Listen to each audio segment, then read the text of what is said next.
ಸೋಮನಹಳ್ಳಿ ಎಂಬ ಗ್ರಾಮದ ಮಧ್ಯದಲ್ಲಿ ಆಲದ ಮರವಿತ್ತು.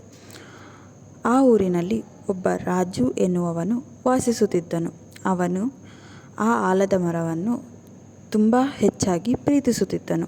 ಅವನು ಪ್ರತಿದಿನ ಶಾಲೆಗೆ ಹೋಗಿ ಬರುವಾಗ ಆಲದ ಮರದ ಕೆಳಗೆ ಕುಳಿತು ವಿಶ್ರಾಂತಿ ತೆಗೆದುಕೊಳ್ಳುತ್ತಿದ್ದನು. ಅದು ಅವನ ದಿನನಿತ್ಯದ ಅಭ್ಯಾಸವಾಗಿತ್ತು.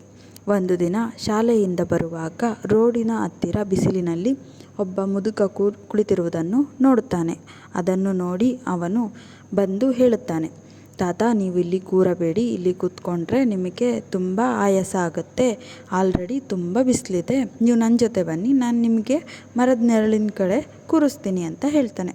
ತಾತ ಕೂಡ ಒಪ್ಕೊಂಡು, ಸರಿ ಆಯಿತು ಬಾ, ನಾನು ಬರ್ತೀನಿ ನಿನ್ನ ಜೊತೆ ಅಂತ ಹೇಳಿ ಅವನ ಜೊತೆ ಹೋಗೋದಕ್ಕೆ ಶುರು ಮಾಡ್ತಾರೆ. ಅವನು ಆಲದ ಮರದ ಕಡೆ ಬಂದು ತಾತನ ಅಲ್ಲಿ ಕೂರಿಸಿ ಹೇಳ್ತಾನೆ, ತಾತ, ನೀವು ಇಲ್ಲಿ ಕೂತ್ಕೊಳ್ಳಿ, ಇಲ್ಲಿ ತುಂಬ ನೆರಳಿದೆ, ಹಾಗೆ ಚೆನ್ನಾಗಿದೆ ಅಂತ. ಹಾಗೆ ಅವನು ನಿರ್ಧಾರ ಕೂಡ ಮಾಡ್ತಾನೆ, ದೊಡ್ಡವನಾದಮೇಲೆ ನಾನು ಜಾಸ್ತಿ ಗಿಡ ಮರಗಳನ್ನು ಬೆಳೆಸಬೇಕು, ಹೋಗಿ ಬರೋ ಜನಗಳಿಗೆ ವಿಶ್ರಾಂತಿ ತಗೊಳ್ಳೋದಕ್ಕೆ ನೆರಳಾಗಿ ಕೊಡಬೇಕು ಅಂತ. ಅವನು ಬಾವಿಯಿಂದ ನೀರನ್ನ ತಗೊಂಡು ಗಿಡಗಳಿಗೆ ಹಾಕಿ ಬೆಳೆಸ್ತಿರ್ತಾನೆ.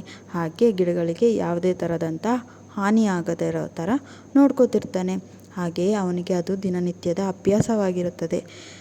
ಗಿಡಗಳನ್ನು ಬೆಳೆಸಿ ನೀರು ಹಾಕಿ ಗೊಬ್ಬರ ಹಾಕಿ ಎಲ್ಲವೂ ಆದ ಮೇಲೆ ಮರದ ಕೆಳಗೆ ಕುಳಿತು ವಿಶ್ರಾಂತಿ ತೆಗೆದುಕೊಂಡು ದಿನನಿತ್ಯ ಮಾಡುತ್ತಿರುತ್ತೆ. ಈ ಥರ ಇಂಟ್ರೆಸ್ಟ್ ಆಗಿರೋ ಸ್ಟೋರಿ ಬೇಕು ಅಂದರೆ ನಮ್ಮ ಚಾನಲ್ನ ಸಬ್ಸ್ಕ್ರೈಬ್ ಮಾಡ್ಕೊಳ್ಳಿ.